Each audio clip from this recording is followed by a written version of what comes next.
welcome back, guys, to another episode of the Cousin Connection Podcast. So today on this episode, we're going to be covering a few things that came up. I feel like, Sarah, I should probably let you start this off since you kind of wanted to. We kind of wanted to address and maybe further explain our previous. Was it our last podcast?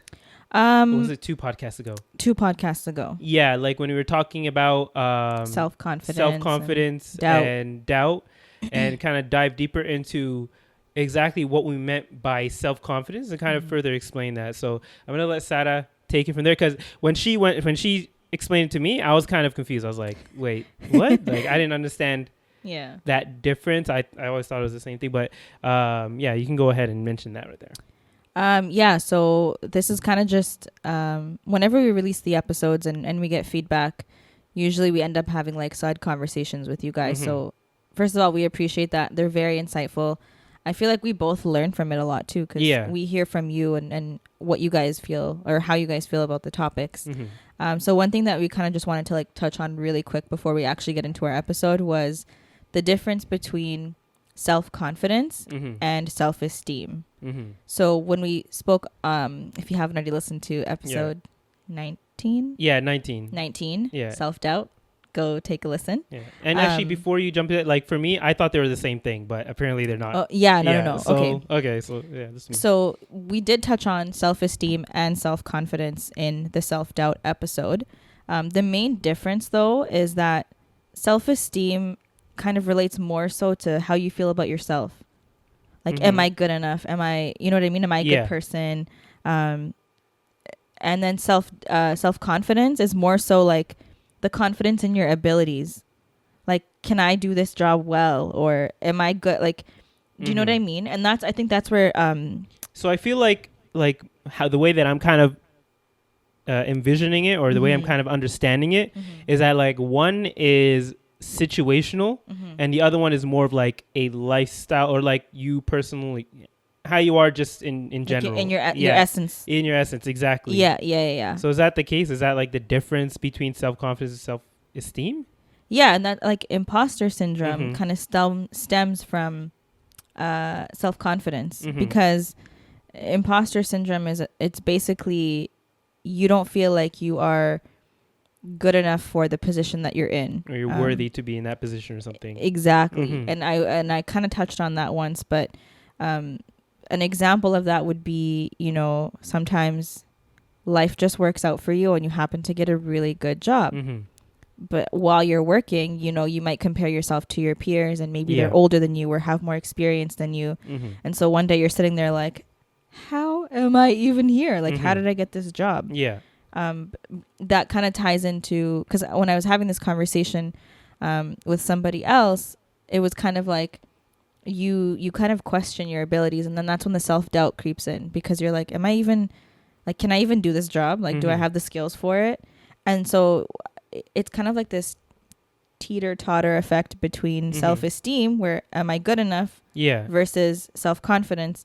Can I do this job well? Do I have the abilities and the skills to do this job well? Do you see the difference of the two? So like, because you could have the skill, like for example, you let's use the gym for example. You know, like you can bench press. I don't know, what can you bench press? 100. You know, just like 315. Oh, okay. I was gonna say 100. Just say it. I whatever. Fine. 350. I mean, not 315. You know, I'm almost in a 3-plate cup, guys. I'm around the 300 range right now. 295. 295, 300. We'll round up to 3. We'll round up to 3. So let's say you know you can do 3. Like, that's no big deal. So now you have confidence in your abilities. But let's say, for example, you're bench pressing 3, but you're like, I don't even look good doing this. Like, I don't feel good about myself. That's self-esteem. Okay. Self-confident. How are you going to... Okay, self-confidence would be, I can't even do 300. I'm just going to do 250 because I can't do 300. That's where you don't have confidence in your abilities. So you're, instead of going for the 3, you're doing 250. Self-esteem is you can do the 3, but you don't feel good about yourself. You're not like, I feel so good doing this. Does that Okay, yeah, that sort of makes sense. Like self-esteem is like, yeah, so like I mentioned, it's more of like a general feeling about yourself, Exactly. and not exactly, not it doesn't necessarily matter what you're doing. Right. It's kind of something you just feel at all times. Yep. Or like in anything you do, you kind of feel like you're not. It's not really doing anything for you. Yeah, I guess you know what?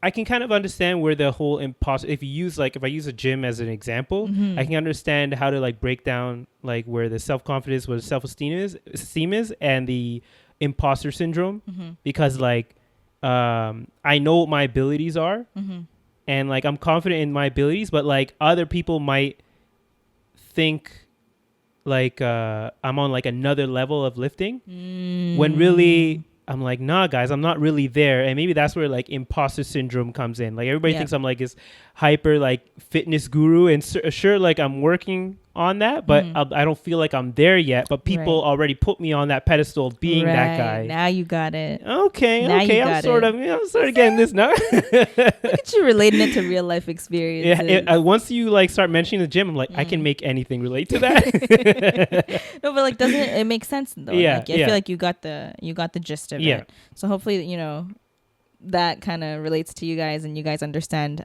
like where we're coming from with the difference between the three. And then, if you want any further breakdowns, hit us up in the DMs, of course.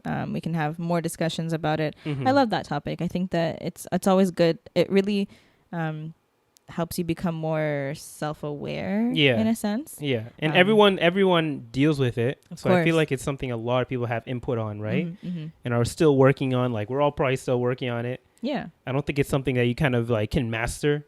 Or maybe you can, but like I think it takes a while to master something like that, unless you're just naturally someone who's always confident, always has really high self-esteem and never feels imposter syndrome. Like, all power to you, but I don't know if that's not a general thing. I don't think that's everybody's going through that. I don't know a single person who's like that. So yeah. But anyways, that was our quick recap of our past episode. Remember we said we were gonna do like a fact check type of thing? Yeah, there you go. That was like a fact check right there. So just jumping back, because I feel like now that we've had so much material that we've kind of gone through, we start kind of going back, and because like our ideas change, our opinions change on things. Like my opinions have definitely changed from like the first few episodes we've done, like on whatever topics we covered there to now, right? Yeah, for sure. So we can always just go back and kind of explain why our opinions change from what they used to be, right? On whatever is going on. A lot of the stuff that's been kind of going on recently, just opinions have been changing on that. But we'll get into that maybe another time. We'll see. Fair enough. So this week we actually we wanted to cover a very interesting, relatable topic. We are both first generation Harari-Canadians, Ethiopian Canadians, however you want to call it. And I've noticed that whether it's on TikTok, Instagram, any sort of social media platform, when you're talking amongst your friends, we all basically have the same upbringing. Like we all experience the same sort of problems. And so as we were brainstorming for this episode, not only problems, there's a lot of positive and experiences. Yeah, experiences. Exactly. That's the word. Experiences. Yeah. Just in case my parents are listening to this, like, why are you talking about us in a bad way? Exactly. Good looking out. Yeah, we're low-key gonna be throwing them on the bus, but we'll come back to that. It's okay. But yeah, so we made like a list, and I think as we kind of break down the list, we'll definitely be sharing some stories, and we're just gonna get into it, probably have a good laugh at some of these things, and then let us know if you guys can relate, if you had any other experiences. I'm sure we can all laugh about it as well. So don't we start? Okay, so like this idea, or like what we're talking about now, kind of stemmed from like, so Canada's going through an election right now.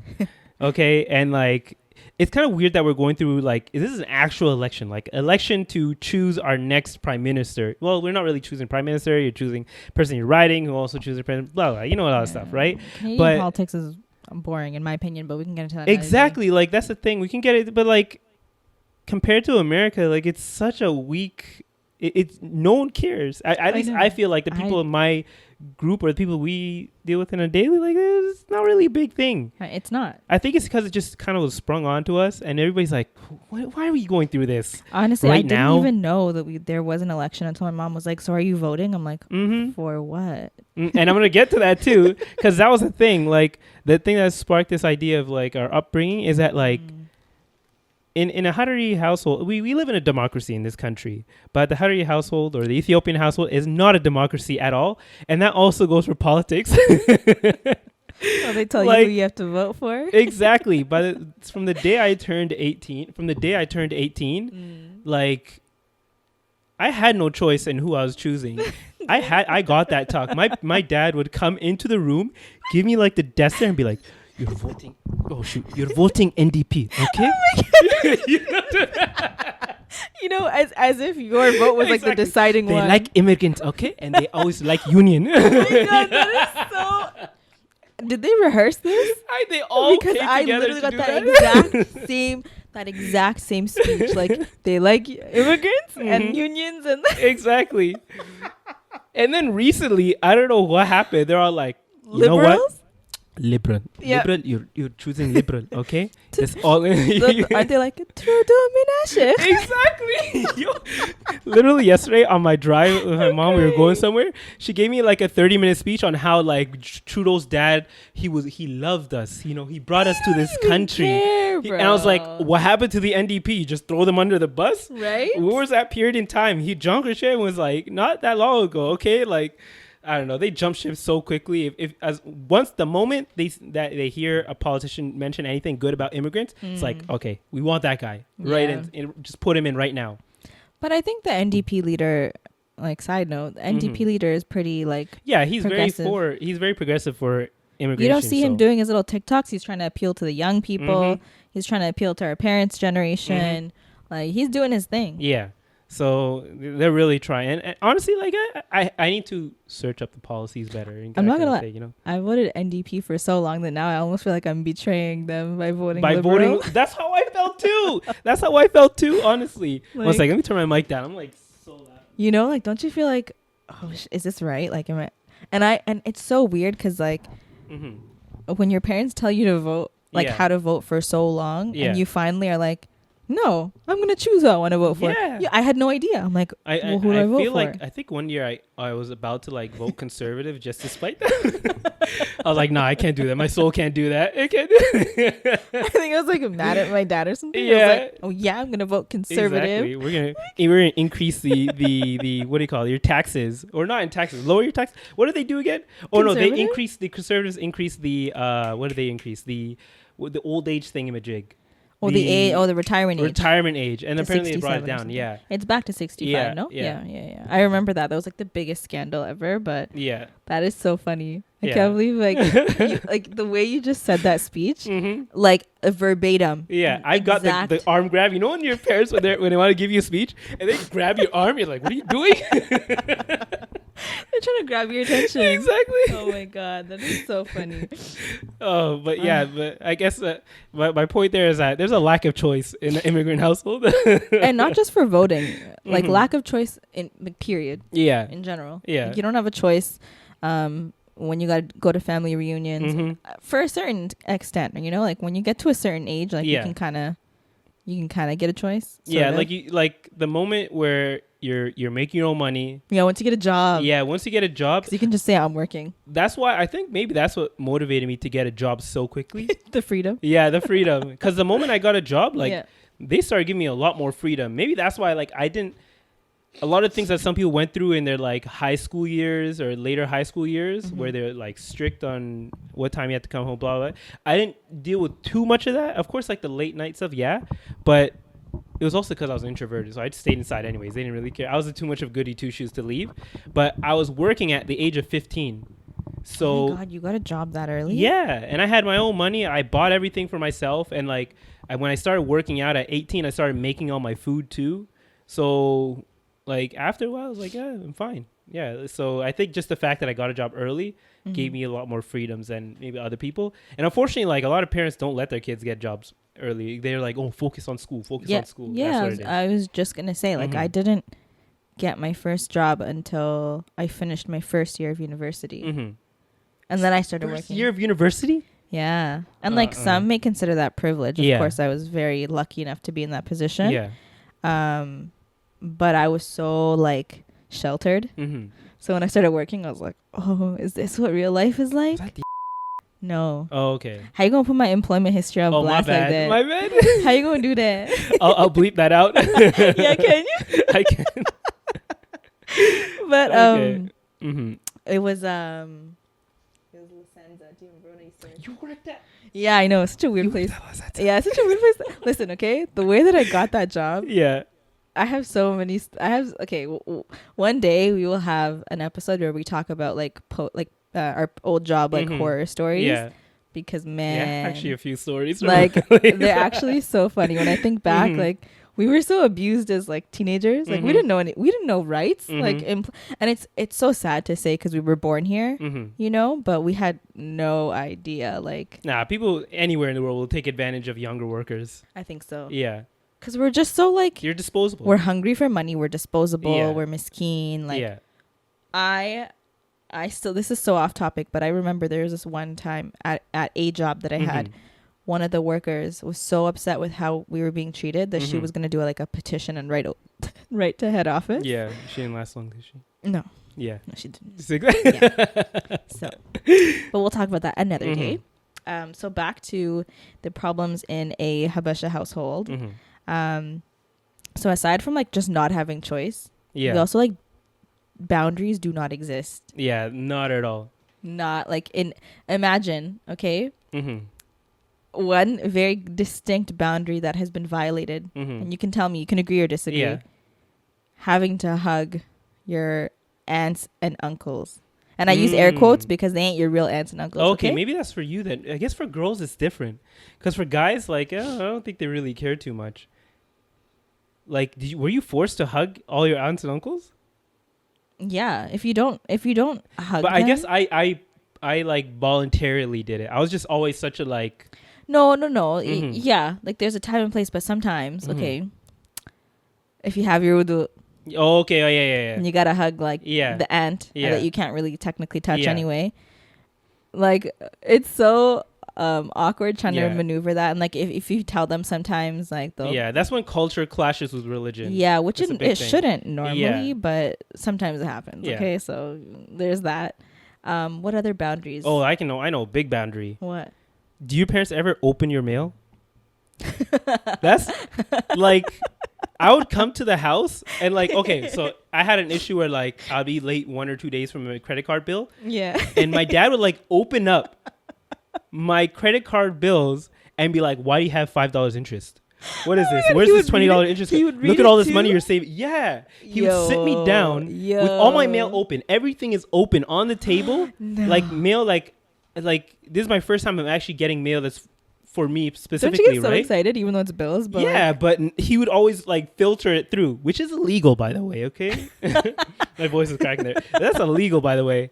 But yeah, he would like sit me down and say, why are you getting interest on this? I'm like, I just missed it by like 1 or 2 days. And sure, he was like looking out. He's like that kind of thing. But like, at least ask me before you open up the mail, right? My parents never opened up my mail. Yeah. But they love opening up Amazon packages. That's a new development. So that's more recent, but mail not really. It's the opposite. They won't care what packages I get, but if I get mail addressed to me, first thing they're doing is opening it up, especially if it looks like it's from the bank. They do not care. They have never opened up my actual, maybe like once or twice they've opened it up, but like not. It's more so my packages. Yeah. So both of our parents are breaking boundaries in different ways. It's not even just my parents. Sabri, my brother. Okay, I know you watching and you listening. These glasses, I ordered them before I went on my trip. Yeah, and they came while I was on my trip. Yeah. Tell me why he FaceTimed me with them on. It's like they look better on me. I mean, like I did tell him to try them on just to see, but like it was open. They opened it. Like he knew that I got glasses. I'm like, how did you know? It was there. So yeah, that's a good one. Opening mail. Also, just like walking into a room without like knocking or making any Oh choice. my Like, you know how many times I'd be God. like changing my room, be like, oh, it's not like I've never seen it before. I'm like, I'm still like, I'm 25. You know what? I've had PTSD from them barging into my room when I'm Yeah. changing, that I literally changed behind the door. Well, now I Mhm. switched rooms, so Yeah. my room has a lock now. Yeah. But I used to not have a lock because Habesha household, Yeah. having a lock is literally a crime. Mhm. So I would literally stand behind the door to change, Mhm. so that if they do come in, like my body will Yeah. stop them. You know what I'd have to do? So I'd have like the room, when you come into my room, you know how there's a closet door. I know what you're gonna say. I literally open the closet door a little bit, so when they Yes. try to open the door, it stops the door from opening. Oh my God, you used to do that to us all the time to stop me and Gizman It from was, coming and then into you guys your would like stick your fingers in to try to close it. Oh my God, you remember that? Mhm. Oh my God, I actually remember you doing that. That Mhm. was like very creative of you. Yeah. So props to you for that. But That's like early engineering years right there. definitely like coming into your room when changing. Or just openly changing with all the doors open. Like, You do that? Huh? No, not me. Oh. Them. Oh yeah. I don't know if I like putting my parents on blast for this. They're gonna be I feel so like, mad. I wish my parents do this. But like, I'll be like their bedroom door. I have to walk past it to get to my room. Yeah. It'd be wide open. My mom would just be changing, so like just throwing everything off. I'm like, I don't care because my mom, right? It's like, come on. I mean, probably because she's just comfortable. It's Yeah, her house, exactly, you know? exactly. Yeah. What about, and I know that they do this to you a lot, or I feel like both of us, but when they volunteer you to do something. Oh yeah. Yeah, they don't even ask like, "Hey, can you do?" It's like, "Hey, yeah, oh no worry, Amir's gonna do it." But I feel like it's happened so much in my youth that it's now part of my character to just do it. Yeah, I'll just do it. I usually don't deny people unless like You absolutely can't. unless I absolutely can. It's like unreasonable. Then maybe not. But for the most part, I'll still do it because because usually the hassle of not doing it is not worth just going through with it. Yeah, If that makes sense. yeah. Because like it's also like how the person might think of you in the future and like whether or not they'll ask you, because I want that person to be able to still in the future be able to ask me for things or like ask me to do something for them, but maybe this one time that I said no, it'll leave like a bad taste. I don't know, it's just things that go in my head. I shouldn't be thinking that way. I know how you're looking. No, the problem Yeah. is not that you don't want to do it. It's like sometimes you just genuinely can't. Like I've been told sometimes if I'm going somewhere, my mom would be like, "Oh, can you drive so and so home?" But it's like I literally made plans right after this, and now I have to either postpone it or cancel to accommodate you and your needs. Gotta love that woman. Yeah. Yeah. So, what other boundaries have been pushed? Forcing you to talk to your family back home when you're like not even like. Oh no, I think after like, because that's I guess the issue in a lot of immigrant households. Like if you don't know the language, Oh, you got it's away with that? Super awkward. Yeah. So I usually now that they've gotten used to it to the point where they're like they don't even try to ask me anymore. Oh. Because like unless it's like my mom's mom. Yeah. Then they might call me, but if it's someone else, they'll usually like even if I'm sitting right next to them as they're talking to them, they won't even like say, "Oh, Amir's here" anymore, because like Really? yeah, because it's just they're like they know he's gonna be broken.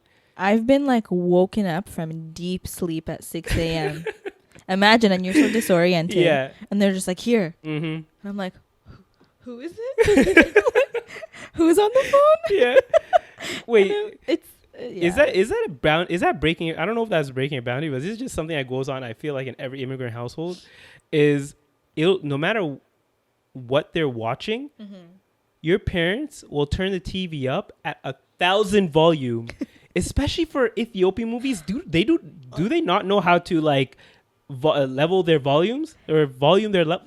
I don't know how to say that. Like equalize their volume levels or something, because every video they watch is clipped and it's just their speakers are vibrating from how loud it is. You know, I'll be in my room in the other side of the house and my rooms are vibrating from the TV in the other side. the one regret I have Yeah. from switching my bedroom over to where I am now Yeah. is that right under my bedroom is the living yeah. room. So sometimes I'm not like, I wish I was exaggerating, but the volume is so loud sometimes that I can hear it clearly and it wakes me up. I'm like, why are you watching something at 2 a.m.? Mm-hmm. And it's like the 90s music and like dramatics. Yep.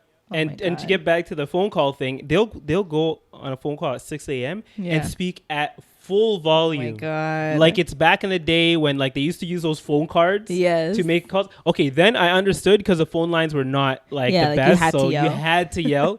But now that you got WhatsApp, you got like Viber, all these other sites. Yeah. They're fine. You don't have to worry about volume levels, but they still scream like it was back in the day. Yeah, and they say hello like 25 times. Like if they didn't answer the first 2 times, hang up, sis. It's hang bad. up, call again. Yeah. Try again. I've been woken up just like you multiple times, not for them telling me to talk on the phone, but just from them screaming on the phone at 8 o'clock or 6 o'clock in the morning. It's always 6 a.m. Yeah, because of the time difference and all that stuff. I know. I know. Okay, let's move to the so this is something that you mentioned, which is like the eldest child or youngest child syndrome.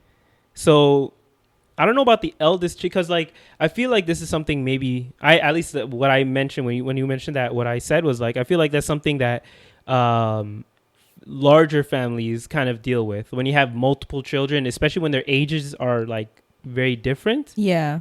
I can see maybe the youngest child syndrome because like I feel like the youngest child usually let to a few more things can pass by for the youngest child. For the record, he in his family, he's the oldest. Oh yeah, I'm the in oldest. my family, I'm You're the youngest. Exactly. So, but I don't know. Maybe because maybe it's different for girls. I'm not sure. But I feel like at least my sister, I feel like she got away with a little bit more. But then again, she did. Yeah, but she was also like she was on her P's and Q's. Like she actually like took care of her stuff before kind of doing her own thing. So as a kid, you can't really fault her for that. She wasn't a bad Actually, kid. no. What am I doing? That's Cap. As a child, she was a demon. No, she wasn't. Actually, we were both demons. Yeah, I'm trying to think like who was worse. It was you. You were worse than her, so that made her look better. Yeah, actually, and that's why she got away with we more. were both pretty bad. Exactly. Yeah, exactly. Like she was a crier. Am I like? I don't know if I should even mention these. She was the dramatic one. She had this one tactic. Because man, you know how much we love you. She had this one tactic, and it worked every single time. Whenever she was in trouble, she would cry so hard that she vomits. She would go, and because her parents were so sick of cleaning up vomit, they're like, okay, whatever you want. Like, exactly. Come on. Every time she got away with it, she just act like she starts coughing. The moment you start hearing her cough, you're like, okay, you know what's coming next. And the parents knew what's coming next too, so that's when they start trying to get her to chill down. Like, okay, it's fine. And it worked for so long. Yep. I don't know how she did that. She's a mastermind. She found the formula, man. Yeah, she went for it. She really did. Yeah. But did you feel like you had the eldest child syndrome? No, I was too crazy. Like I was too like Habesha when I was a child. You know what it is though? Yeah. I feel like my brother had the eldest child syndrome, not just for me, but for all of our cousins. That's what it was. With like Hanan, Anwar Ali, you guys. Actually, that makes a lot of sense because when I was younger, we lived in the same building. Yeah. So like he was basically my older brother. Yeah. Because we live in the same building, they would always be at our house. I bet you he's probably nodding to this like, yeah, that's right. I raised them kids. It's all me. Yeah, so he's the one who took on the elder child syndrome thing. For all of us. Yeah, exactly. Yeah. Shout out to Sebri then. There you go. But, I hear like some of my friends who are the eldest child, and they talk about the responsibility that's placed on them when they're like 7 or 8 for the younger siblings. Yeah. And that forces them to grow up in a sense a lot more faster than the youngest child, for example, where we're out here living carefree, responsibility free, so I always thought that was interesting because I know that it's very, very prominent in a Habesha household. And even when I see like cousins back home and the way that they act and how they have this respect. Oh my God, my parents used to love to be like, respect your older brother. And I'm like, he ain't my daddy. So like, you know what I mean? But they really put emphasis on the eldest sibling. And that's how our parents grew up, is like, there was like a hierarchy amongst remember, they came from a household where there's like 13 children sometimes, there's like a lot of them. There's a lot of children. So I get that. Yeah. Yeah, I just thought that was interesting. But it's interesting when you don't go through it. Mm-hmm. But I think we just kind of clarified, like, Sabri had to take the fall for all of us. Exactly. Yeah, so we all went through this youngest child syndrome. I guess, Sabri walked so we could run. Exactly. Shout out to Sabri, man. You sacrificed for us. He really did. Mhm. He really did. Okay. But he also paved the way. Exactly. Exactly. Exactly. Mhm. Let's see. Okay. Have Mhm. you ever had this experience where your parents refused to let you sleep over at your friend's house if they weren't Harari or Ethiopian? I don't think I've ever slept over at someone's house that wasn't either related to us Yeah. or like a really close family friend. And like, I don't know if that's a good thing or a bad thing. I was surprised that they let me go to Kearney. Do you remember Kearney? I never went to that. But you never went to Kearney? No, because I moved from the school that had it to a school that didn't have that program. Really? There were schools Yeah. I didn't have it? Yeah, the school right here. Oh, no. Yeah, Maybe it's a different district or something. But Kearney, if you don't know what Kearney is like, it was like a weekend long trip, basically. Was it a weekend? Yeah, it was only like, I think thought it was a whole week. Honestly, I can't remember how long it was. But it was basically like, it was a multiple day trip that you would take in like elementary school. I forget what grade, like grade 8. Grade 6, I think. Grade 6? Yeah, we were pretty young. I was surprised that they were willing to take us on a trip like that. I know. But yeah, it was like a multiple day trip. You'd go and like sleep in cabins and like... was it like a camping trip sort of? Yeah, it was a camping trip. I found out what bacon bits were on that trip because I accidentally ate them. Oh, like cut up bacon? Yeah, I didn't know that. Bacon? No, okay. So like they have breakfast in the morning, right? And I was still a child, right? Like you didn't really... At that point, I don't even think like we were really kind of differentiating halal. No, but we haram. knew we couldn't have bacon. Knew exactly. We knew we couldn't have that. So I wasn't really like paying attention to what I was eating at that. I just eat whatever someone put in front of me at that point. And like because in our household, maybe this is why they didn't let us go to other people's houses who didn't have the same culture or religion as us. Because in this case, they don't know that I can't eat pork. Maybe we didn't stipulate it. We didn't say it at that point to the school. Okay. But they gave us like eggs and it had all these like little bits in it. And I didn't know what they were, right? So I'm just eating this. I was like, why is this like extra salty, but it's like chewy? Ew. And like I'm eating it. And then I asked like one of my friends, like, what's this like pink stuff inside the eggs? And like, oh, it's like bacon bit. The moment I heard Didn't your heart drop? I would have been my heart dropped to the point and like, I don't know if this is like your mind can trick you in a way, but I like legitimately felt sick. I threw it all up and I was stuck in the washroom for like 3 hours after that. I don't know, maybe it's like like my religious like your body's rejecting that bacon. Fear just came out of me or something. I don't know what it was, but I just felt sick. I like threw it, spit it all out, threw it up, and I think it's because like when you're a kid, everything feels a lot more like dramatic, right? Or like it feels a lot more worse than it probably really was. Like in Islam, really, if you eat something like that, and once you find out, you just have to spit it out, and like wash your mouth out, right? I was being over dramatic. You're not obligated to vomit the food out, but some people, some people do. So that was me, one of those people. But yeah, and then I also got sick the next day from some of the food there.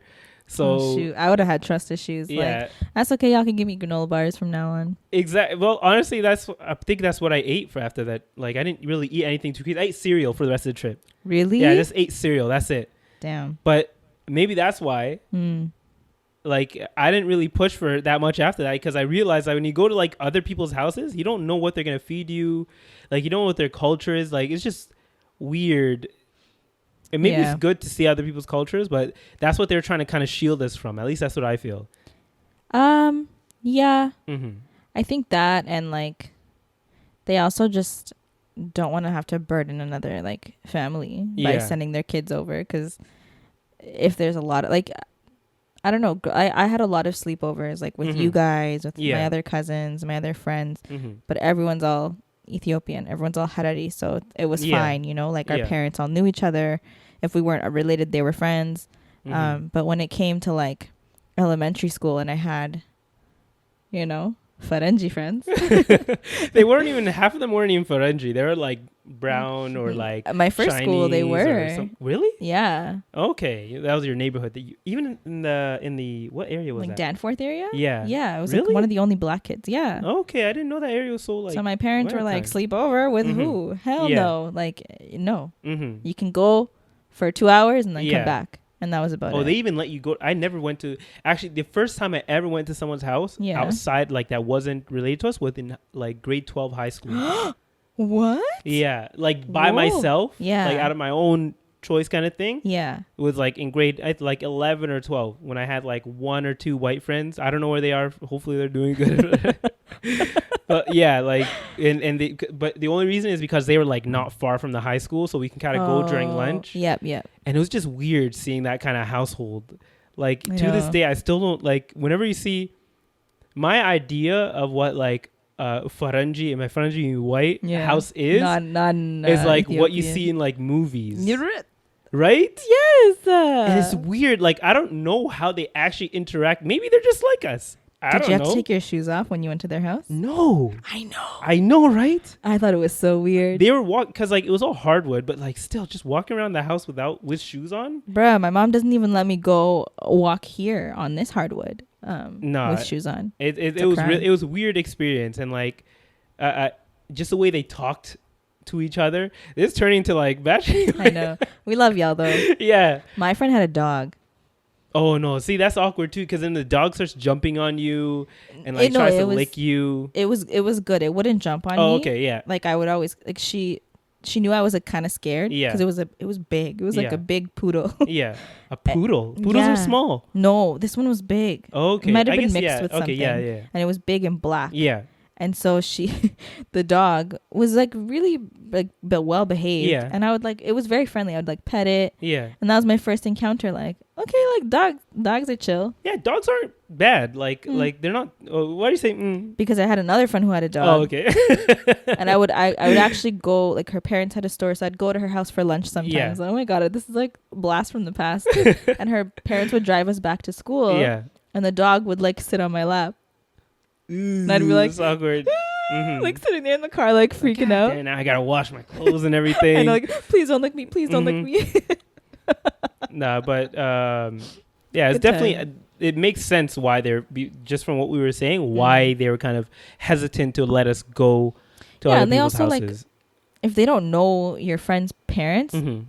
they don't trust them for us to like. What if something happened to us there? And that's a big thing. A big thing. Yeah. And you hear all these horror stories, right? Mhm. Of like people going to houses and the dad or the uncle, like weird dad, weird uncle, Like harass the kids. Yeah, harasses the kids and does stuff like that. So it's always, I feel like any community kind of has some of those reservations for letting their kids sleep at someone's house. So maybe it's not something only we deal with. Yeah. But like all communities, even like, I don't know, actually, no, I don't know if the white people don't like that, you know. Maybe if their friends are black, they're like. Exactly. So maybe it goes the other way. I'll just say, we're really making this a race thing. Sorry, y'all. Let's diverge. Mm-hmm. Yeah, let's get away from this before we get canceled. Okay. Here's one that I feel like we can all relate to. Mm-hmm. Having your life planned out for you the second you're born. Mm-hmm. And I was talking to you about this earlier, where today I was taking one of my like younger cousins out to, you know, get his first laptop, because, you know, now they're doing this whole online school thing, so I need to make sure he got a good one so it'll last him a while. Yeah. And like in the drive, you know how like they almost use it as like a way to like guilt you. So like that he got him the laptop. He's like, okay, now you're gonna use this laptop. You're gonna get a good education. You're gonna get good grades. You're gonna go to the good high school, and then after that, you're gonna go to the good university. You're gonna get the best degree, and you're gonna go to the best job. And you're like, he was literally going through his whole life, and you're gonna find a wife. Oh, you're gonna find a good wife with a good job. He went all the way. He's like in grade 8. And then he's like, and then when you get older, you're gonna have kids for me, and then when I get older, you're gonna take care of me. This kid just like got his whole life explained to him in a backseat of my car as we were driving here. The poor guy. Mm-hmm. And all of us have that conversation, or have been told, not even conversation, have been told that's what our path will be. Yeah, and I think, you know, I think we touched on this in one of our past episodes, where because we have this like expectation put on us by our parents that you have to get a certain, like, go to a certain school and get a certain degree, and then become a, like, good into a certain profession. The big four: lawyer, doctor, engineer. What's the last one? Lawyer, doctor, engineer. What are like the big four that the Habesha Is there a fourth one? There has to be. Accountant, Nurse? maybe? Nurse. I feel like Falls under falls healthcare. Healthcare, exactly. There's a fourth one. Accountant. Yeah, that might be it. Yeah, so if you're not one of those four, disappointment. Sorry to say it, but and then the second you graduate, for guys, work for 2 years max, and then you must find a wife. Like, you absolutely must find and we one. touched on it before, but like they're telling you all these things without you actually developing the skills to learn how to handle them at all. Exactly. And then for the women, for my girls, the second you graduate school, that's when you're expected to just magically find a husband, but you're not allowed to date while you're in school. Absolutely not. Yep. But the moment you're done, he just has to appear. Yeah. And you have to be compatible, and he has to be good looking and a certain salary, and like we're all Cinderella. Yeah. Well, like y'all are all Cinderella. You gotta find that prince, the shoe fits, get happily married, live forever. I mean, live for the rest. What is it? Happily ever after. Happily ever after. That's what it was. And you know what I love? If you reject any of this idea, they threaten you with, like, I'm gonna find you a spouse from back home. Like, they're people too. You mentioned that earlier too. Like, the same uncle that I was taking to this, he came, like, we're driving to Costco, okay? This is a Costco parking lot. Like, the one chance, my mom and like my cousin, they walked away for a second. The moment they were out of sight, he grabbed my arm and pulled me like that. Habesha, the what do you call it again? The talk they give you is like, what's happening? Where's your wife? Huh? You're 29. You're turning 29 now. What's happening? You're going to waste. Let me find your wife in Ethiopia. It's like it and it was like when they give you like the death stare. Yeah. Oh, like, it's so awkward. Oh so my awkward. God. I don't even want to face him. He's downstairs. He's gonna be like, "Where's your husband?" I'll tell you, first conversation right out of their mouth. Last week, you know what? Your mom made a dua, and she's like, "Inshallah, I get to see you and Amir's wedding at the same time. Like, you guys have to get married at the same. We're gonna have a wedding together." Yeah. And I was like, so that's a big dua. Nah, our lives are dysfunctional enough already. Okay, I don't think we can get any of that timing down. Oh man, it's just it was funny when she said that though. Let's see. My phone keeps turning off, so I'm not even gonna look at the notes anymore. Not having the freedom to choose what you want to do with your life. Yeah, that kind of falls under what we were just mentioning there.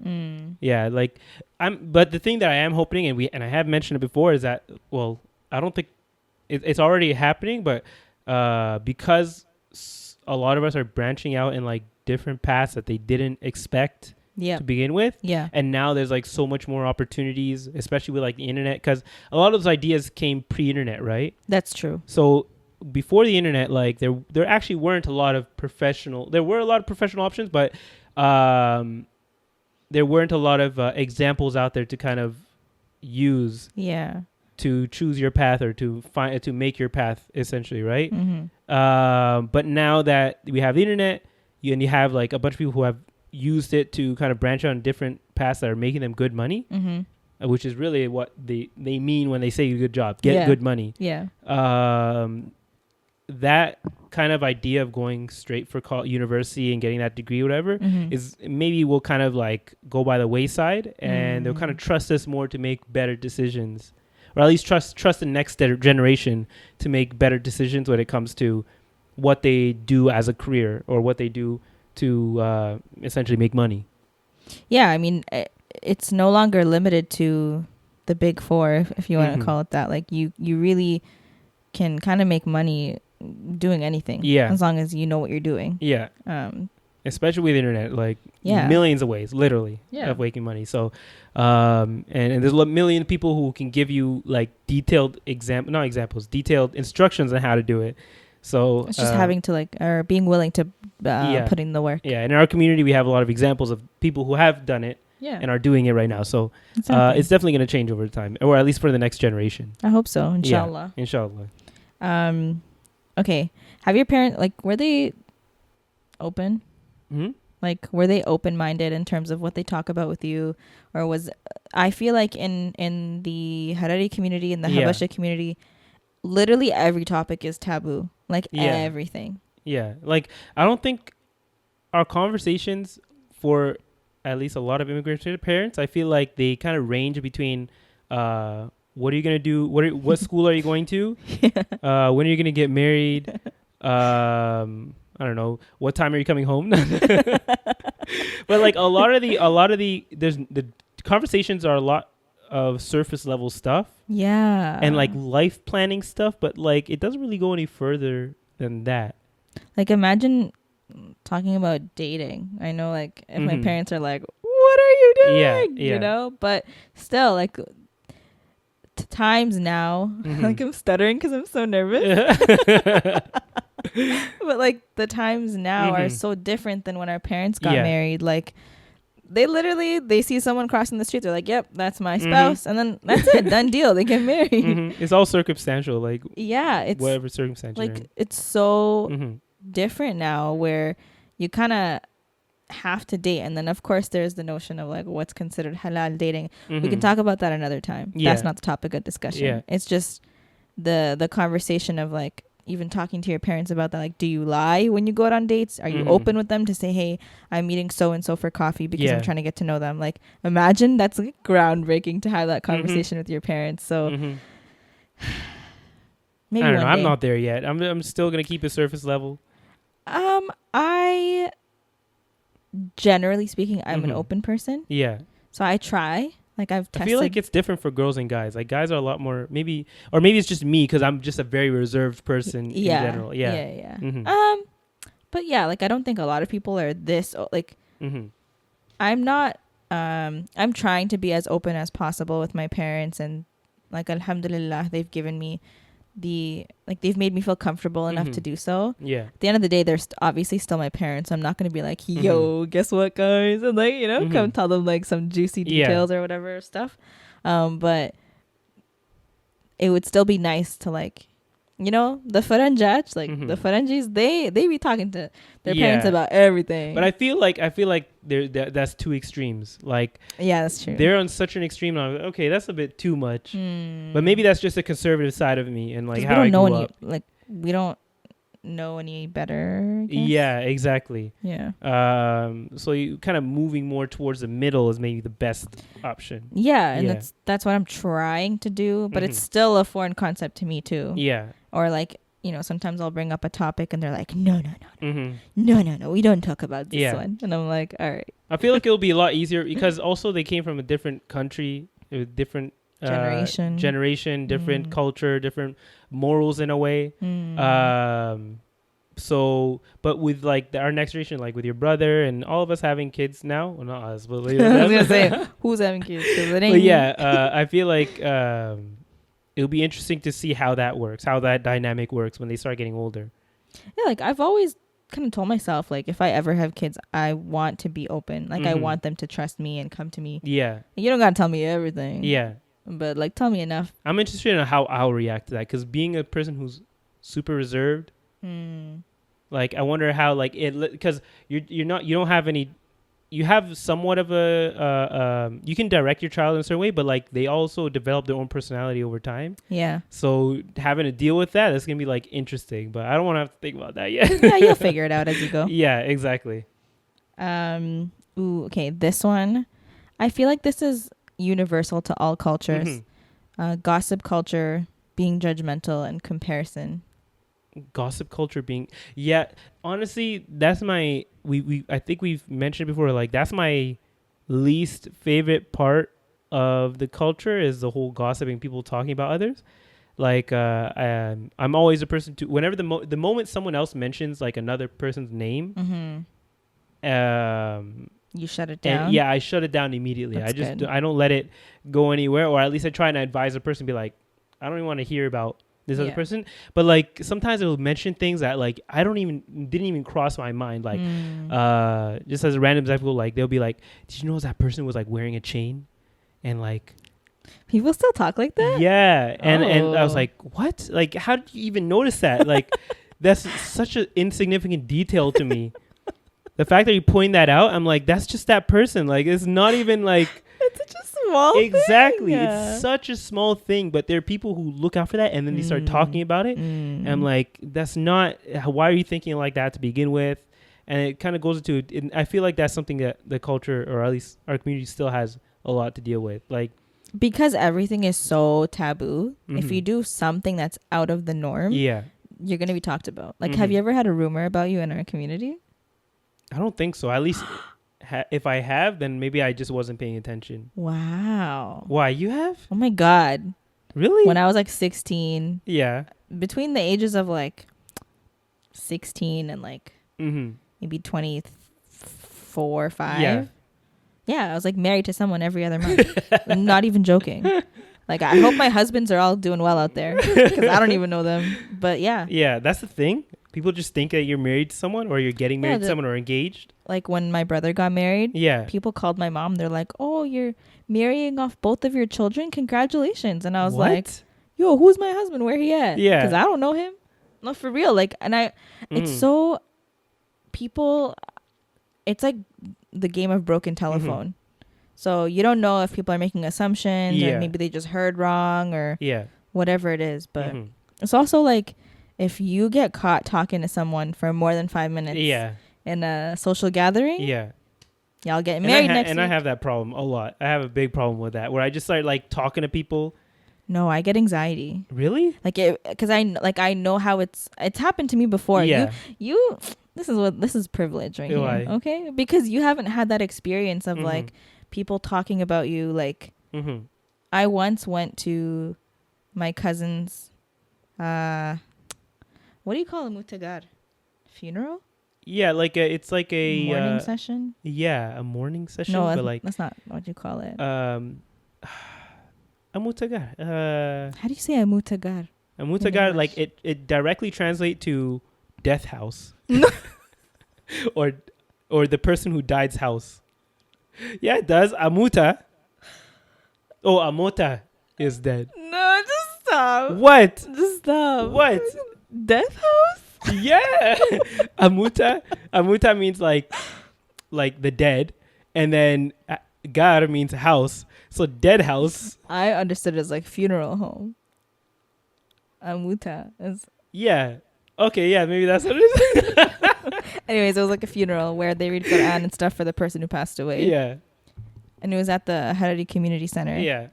And rather than, making dua and reading Quran for the person who passed away, everyone was too damn focused on, oh, I heard you're getting married because you just came back from your trip. That's the thing that also annoys me, is that like people use like something that's supposed to be like, you're supposed to be mourning. Yeah. You're supposed to be sending like supplications to the person who passed away and stuff. Yeah. But 90% of people who are there are there to conversate and catch up and gossip. It's fine to catch up. Yeah. It's fine because in today's society, it's hard to always meet up with people, and it's, you count on these amutagars or weddings, or well, you don't count on the amutagars. You don't count on them, but like that's normally when you see people. Exactly. Right? Yeah. So I get that, like you catch up with them, but like, why y'all gotta focus on the gossip? Like, talk about something else. Like, and I was so caught off guard. Like, I was like, wow, that's so disrespectful. Like, why are you focusing on me? I'm just a mere guest here. Like, don't worry. Yeah, it's a huge, and like, unfortunately, I seen it. It's destroyed communities. Like gossip in general, and I feel, I don't know if it's unique to our community, how it's such a like big thing. No, I don't think it's unique. I genuinely believe that a lot of cultures go through this. Yeah, but I've seen it destroy communities. It's destroyed friendships, people's reputation, and family. Like people, like families, not supposed to even religiously, they're not supposed to excommunicate each other. But family has excommunicated each other because of gossip and taking things the wrong way. When we're all supposed to be thinking best of each other, right? Giving the benefit of the doubt. As best as you can, like till it's literally right in front of you, right? And that's my life motto, or not my life motto, but like that's something I live by, where I always give people the benefit of the doubt, no matter what. I just think the best, because it's less for me to worry about, and at the end, like there's nothing that negative that came out of it. It's not like it's like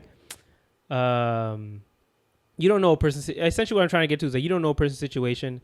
So just always try and give them the benefit of the doubt. And in the end of the day, it doesn't affect you, so you shouldn't have to worry about it. Right. No, I get you. And I get you. yeah. So, and even if they do something that you may think is slight towards you, try and think of it in a positive way to where like maybe they didn't realize what they were doing or what they were saying. I mean, if it really bothers you that much, just talk to them. Yeah, but I don't let it get to. I don't. At least personally, I don't ever let it get to the point where it bothers me. Wow.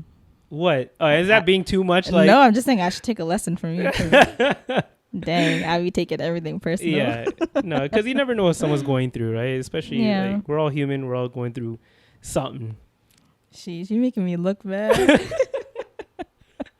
No, but that's such an important thing to do, though, is to like kind of just let things go without even letting it be something for you to hold on to in the first place. Yeah. I let it pass me by. Don't hold nothing. It's so good. What about the judgment and the comparison? Judgment and comparison is also big. And I feel like that's also where it kind of ties it with the gossip thing where like, or sort of, actually, yeah, because there is a lot of judgment in the community and then it manifests itself as gossip.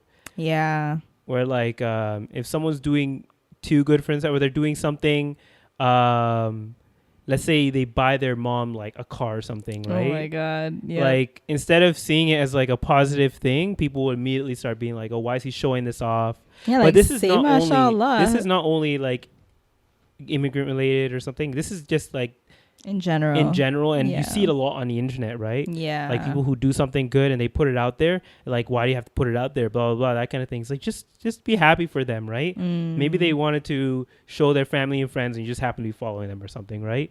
So it's also that whole thing of going back and giving someone the benefit of the doubt, right? But also there's judgment and comparison. Okay, you can jump into the comparison part as well. No. Yeah, like when I thought of like when we were making this list and I thought of judgment, I was thinking more so of like, have you ever been judged by a Harari mom? Because bro, they're harsh. They're so harsh.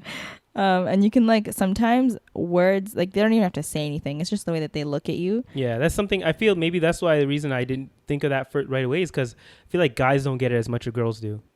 Yeah, you guys never. Unfortunately, like I think you'll find here like the narrative will be like girls really do get a lot of the brunt of the negativity, at least in the community.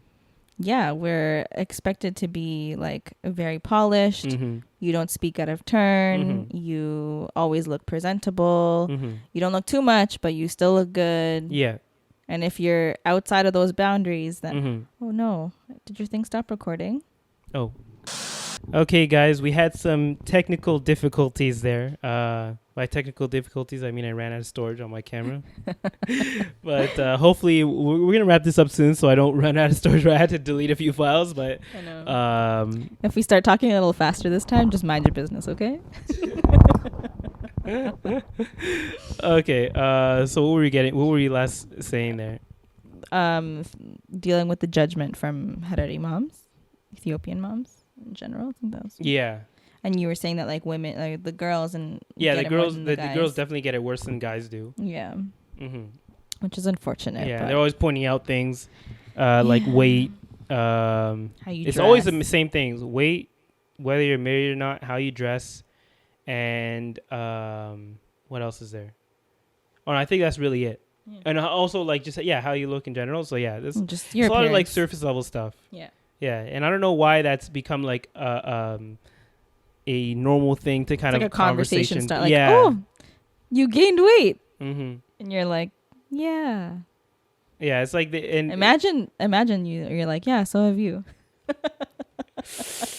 We have to respect our elders. I know. Okay? I'm just saying, like, imagine like that was your comeback. You know, that would be kind of funny. But okay. This one was probably the funniest one. Yeah. Smelling like food when your mom is cooking. That's a big thing. And it happened today too. I don't know. I don't want to throw this cousin under the bus again, but they came to the car and first thing I smelled was that hulut maraq. and the tipsy. The tipsy smell. They have like such unique smells that you can almost like make out exactly what they cooked with, what seasoning they used, all that stuff. And you know what sucks is like Closing your doors literally does nothing. Yeah. Because the smell just seeps through. Did you used to like put the what do you call it, the towel on the bottom to cover the door?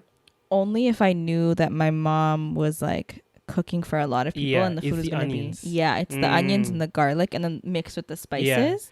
Oh my God. Remember, I don't know if this happened to you as a child. Remember when you had to like go to the washroom? Not the washroom, sorry. You had to go to the kitchen to get something.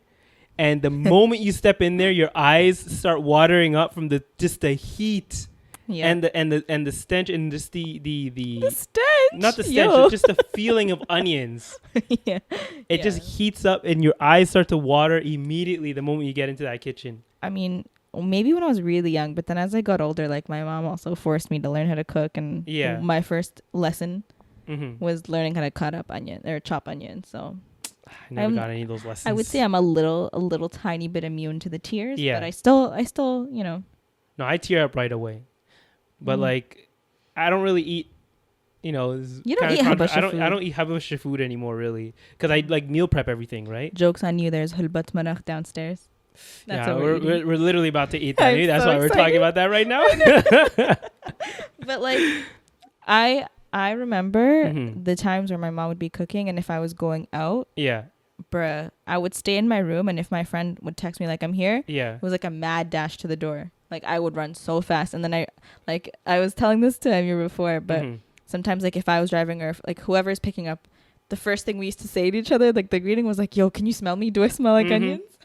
It's so funny. And if I was in the car, I would tell you right away that you smell. Yeah, we would be like, "Oh, you smell." I'm like, "Oh no," and you know. Yeah, but everybody deals with that. I feel like that's normal. You guys just air it out. Open the windows. Exactly. It's fine. Before you hit the function, just make sure you take it all out.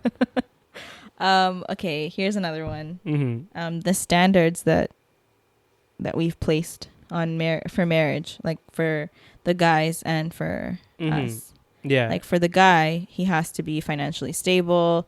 He has to be able to afford, you know, a pretty decent wedding ring. And decent is, you know, open to interpretation. Yeah. I'm not going to tell you what's a decent ring. Would I be wrong to not want to get a diamond as a wedding ring?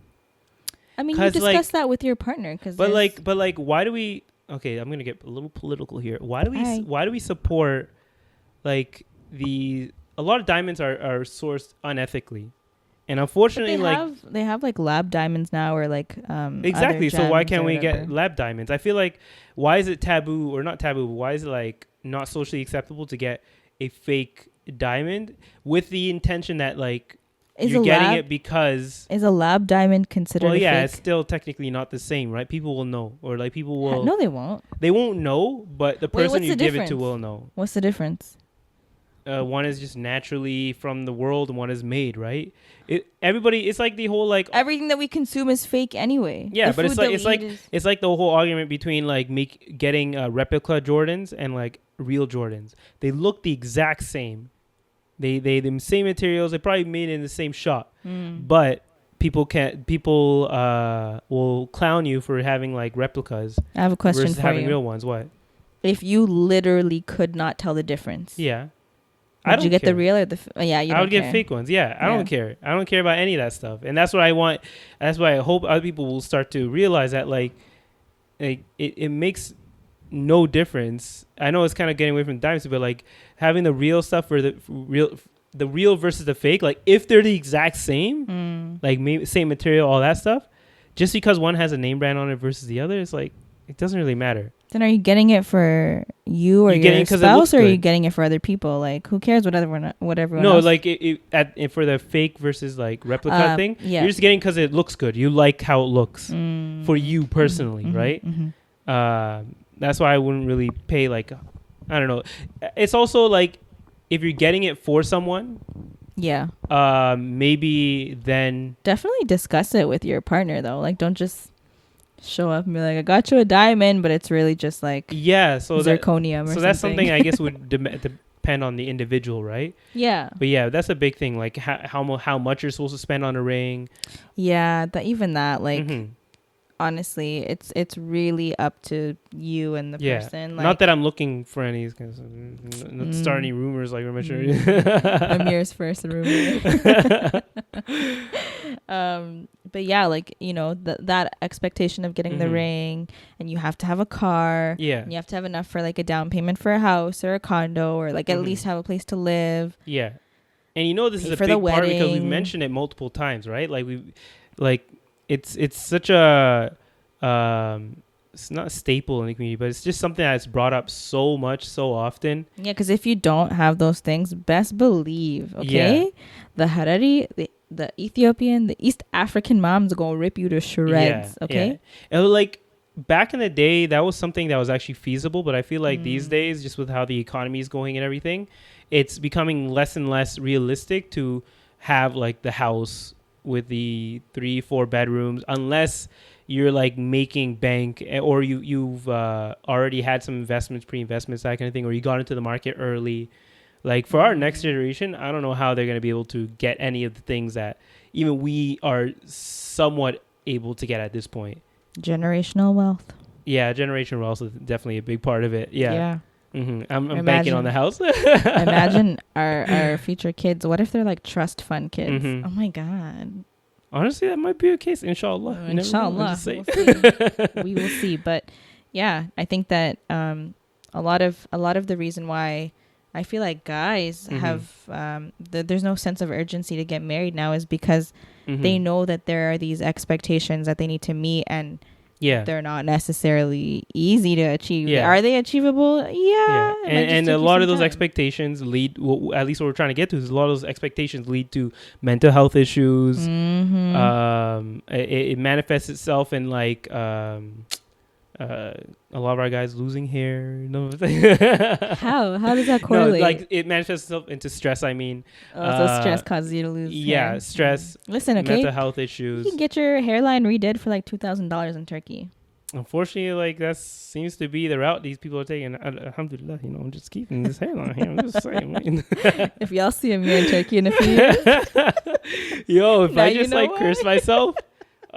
Mashallah. Yeah, but that's essentially what it leads to. What we're trying to say, it leads to a lot of mental health issues, which is also a taboo subject in the community. So like they're putting all these expectations on you and expecting you to like be mentally stable somehow. Yeah, like, exactly. You know, not that you just suffered from like PTSD and childhood traumas. But exactly, like, it's fine. You're exactly. Good. So depression, what's that? No. but we're moving away, I feel like, from those expectations. Just hope that the person kind of, are we? You gave me a face like that. I was like, oh, maybe we're not. Everyone kind of wants their child or whoever, their child to kind of be successful and get the things that you would typically get, like a place to live and like, you know, a car and the wife and all that stuff. But maybe now we should also, while we're telling them to do those things, like give them the tools to be able to handle those things, if that makes sense. Because like we were just kind of told to do it, but not how to do it, if that makes sense. Or like, especially nowadays with the fact that like you can't just work a regular job and do all those kind of things. You kind of have to expand a little bit more, become more financially literate. Financially literate. I sound like I said illiterate. Yeah, I did. But yeah, it definitely it takes a lot more than just getting a job and then moving on to achieving all those things. Right. That's fair. Yeah, I keep looking at the camera because I'm like, is this thing gonna die on me? It's throwing me off right now. I know. I have my eye in it too. Yeah, we've been running long here though. Anyways, to close off this discussion. If you're still with us, you're an MVP. There you go. Yeah. This is a very important question that I have for you, Amir. As Habesha, whatever you want to call it, why are we always late for everything? We start events late. We show up late. We are just late people. Why? Honestly, like, I'm not sure, because everyone does it. I mentioned earlier that I feel like it was because of a lack of respect of time and stuff like that. But like, it's a communal thing, right? Like when one person does it, because it kind of it's almost like it has no beginning, and it has like this culture or this like this this kind of culture around like being late has no beginning and has no end, if that makes sense. What do you mean? Like it has an end if we choose to make it end, but when it has no beginning, like I don't know where the source is, but like it started at some point, like some people came late to something, and then there's like the next group of people was like, okay, they were late last time, so I'm just gonna come late, and then just it built on top of itself. At least that's how I feel it kind of manifests itself. I have a theory. Yeah. Okay. One example is like Harari weddings. Okay. A lot of times, the mother of the bride and the groom, they're doing the physical, like they're cooking, and they're cooking really takes a lot of effort. And so they're not going to cook the week before. They're going to cook the day of or the night before, right? So when they're doing that, not only are they the chefs for the wedding, then they have to get ready too. Yeah. So when they're getting ready. Oh, shoot. Okay. We're back. Last time, guys. I'm never doing this. Like, okay, we're still working on this video thing. Okay. We'll get it figured out eventually.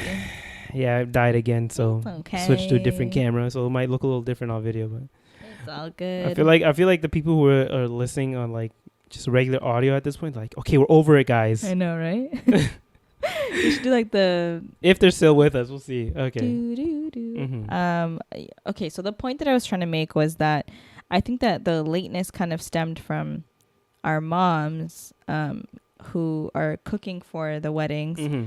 Then they have to get ready, and then if you kind of look into the cultural aspect of like the Ankar Mahtab, which is one of the main events of the wedding, they start it. They literally, the moms enter while singing. So if you think about it in that sense, I think that's kind of where some of the lateness comes from. And because if you're like a wedding guest, you know that they're going to be late. So then you also take your time getting ready, and you take your time getting there, because you know that even though the invitation says like 5 p.m., they're probably not going to start until 7. And then there are some people who are like, they're probably going to start at 9. Like, let's be real. And then they show up at 9 p.m. But like, Yeah. So I think because it's like something that's so like, it has happened so much, everyone just knows. Like if an invitation says 5 p.m., it's really 7. And even the people who are making the invitations, they know that if they put 7 p.m., people are really going to show up for like 7:30 or 8 or sometimes but even. it gets to the point, at least because I'm a person who likes being punctual just in general, but it gets to a point where it's like almost ridiculous sometimes, where people are coming, like we've mentioned this before again, but they come like at a time where the event is almost over, or like it's like it's already like halfway done. At that point, it's like, why did you even come? Not why did you come? It's like, what were you doing that took you, like, it's almost like they got ready the moment it started, if that makes sense. Like it started getting ready the moment it started, right? Yeah. It can be frustrating too if you're the person that's planning the event. It doesn't necessarily have to be a wedding, but whatever it is you're planning, and you expect people to show up at a certain time and they come 2 hours later. Like I can totally understand being frustrated because of that. And I don't even know if there's a solution. Like maybe if you put like a threat on the invitation that says like, if you don't show up by 8 p.m., there will be no food. And we love our food. So yeah. I don't know. It will really take like someone who's. It takes one person getting married and like being on time with everything. Yeah. And then they'll be like, oh, so-and-so's wedding, like we came half an hour late and we didn't have any chairs and we couldn't sit. But the issue is like now it's so out of control where if you did start it on time, no one would be there. No one's going to be there. Literally no one will be there. And I've seen that, like during COVID, like there have been a couple weddings, like we got there at the time that it was supposed to be started, and like probably the first 2-3 people who were there. You're part of the setup crew. Yeah, you're part of the setup crew, basically. Yeah. So, but I feel like it's gotten worse. At least personally, I feel like it's gotten worse over time. There was a wedding I attended once. I think it was like maybe 3 or 4 years ago. Yeah. It started at like 9:45. See, like. And I was like so shook. Like I was like, I had no words because I was so shocked that it started that late. Yeah. Like for some cultures, weddings do start that late, but this was supposed to start at like 7:30. And you know what's embarrassing? When there's like people like their Farangi friends come But you warn them. You tell them like, hey, like, don't worry about being on time. Yeah, but like they also don't know how late it can go sometimes, right? Yeah. And like it could be awkward because like it'll be like 9, 10 o'clock, and they're like thinking, "Oh, we'll get home at 11 or something." Like, nah. Like you're eating dinner at 11. Exactly. So it's just so sad. I always just look over at them like, you guys are so. It's like you're, what do they call it when someone's like doesn't know? So naive. Yeah, so naive. It's I like, know. but this is me projecting on them, right? They probably already know. They've been through a couple ways. I don't know. Probably. Yeah. Maybe. I don't know. But yeah. Do you have any solutions since you're such a punctual person?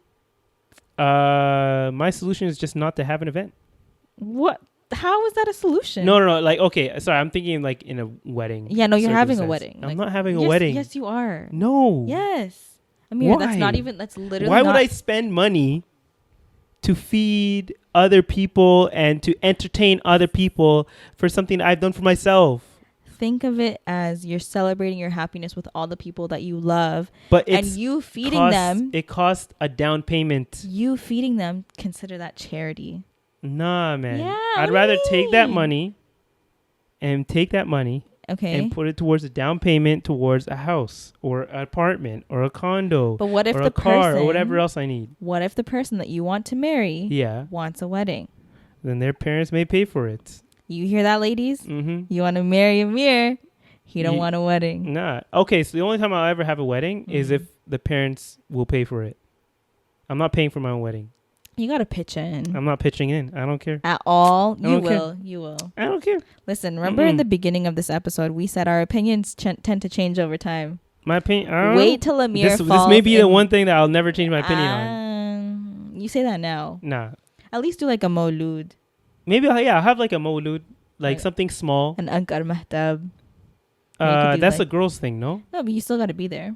Yeah, I guess so. But like, it'll be just throw a reception in there for fun. Yeah, but it'll probably be in like a house. Like, honestly, I don't know. The whole wedding thing it's not for me, man. I feel like you say that, but you literally are the life of the party at a lot of the. No, I'm not. Okay, maybe a little bit. I will literally dig up my brother's wedding so that we can have a clip of Amir right here, hopefully. No, because the thing is, the reason, so this goes into that whole like why I seem like I'm extroverted is because for me, I don't want to be like, I don't want to subtract from the experience, right? I'm always going to add to it. So if I have to get out of my comfort zone to add to someone else's experience and make them feel more comfortable in the situation, I will get out of my own shell to do that. So to serve that other person or people. You're understanding the assignment of being the hype wedding guest. Exactly. I understand the assignment. I got you. And I go for it, okay? Okay. Yeah. Okay. Like if I had a choice, I'd probably just sit down and chill for the whole time. Like if I didn't have that urge to feel like I had to kind of not entertain or put on a face, but like because like briding they get happy to see their friends and stuff. Like exactly, that's why. Because like if I know that's gonna make someone else happy, then I'll do it. Yeah, I get you. See, it works out. Yeah. Yeah. Now let's end this thing, man. It's been like it's like 1 hour and 15 minutes. I'm so hungry. Yeah, I'm so hungry. I am so hungry. I'm sorry, guys. I am hungry. You're hangry at this I am hangry right now. You have never rushed the end of a podcast. But on that note, thank you guys for watching. Thank the rest of you guys for listening. Sorry for all the cuts. I'm literally in my head right now. I'm thinking like, oh, how are you going to edit this? Exactly. You know what? You can still. Oh wait, I was gonna say you could sync the video and the thing, but you can't. No. I'm literally gonna have to like split it in like 3 different ways. Yeah, that's some background info for you guys. There. Well, you know what? Hopefully, it'll get better with time, and our quality will be consistent. Yeah. Thank you guys so much for checking out this week's episode. We'd love to hear, if you guys could relate to any of the experiences that we have, that we might share, any ones that we haven't mentioned. And you know what to do. Subscribe to our YouTube channel on Apple Music, Apple Podcasts, Google Podcasts, Spotify, anywhere where you can listen to podcasts. We are on. We're available you can listen to us. And then follow us at Cousin Connection Pod. You can follow Amir at Amir Was Taken. Let's hear you spell it next time. This time. Which one? Remember last time I spelled yours? Now you gotta spell mine. Okay.